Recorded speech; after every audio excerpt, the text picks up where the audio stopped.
19 bulan Maret tahun 2024 berdasarkan Keputusan Ketua Komisi Pemilihan Umum Republik Indonesia nomor 321 tahun 2024 tanggal 5 Maret 2024 dengan mengucapkan Bismillahirrahmanirrahim. Kami, Bupati Aceh Tengah, meresmikan pengangkatan saudara-saudara sebagai anggota Komisi Independen Pemilihan Kabupaten Aceh Tengah periode 2024-2029 dan diiringi dengan doa semoga Allah SWT senantiasa memberi petunjuk kepada saudara-saudara dalam menjalankan tugas jabatan. Amin ya rabbal alamin. Tabengon tanggal tersebut di atas. Pejabat Bupati Aceh Tengah Insinyur T. Menswan MP.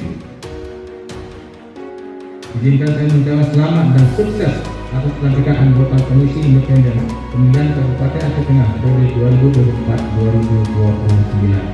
Semoga dengan pelantikan ini, Komisi Independen Pemilihan ini dapat membawa berkah bagi kemajuan demokrasi di Aceh Tengah. Dan semoga kita semua senantiasa dilindungi dan diberkahi oleh Allah Subhanahu wa Ta'ala.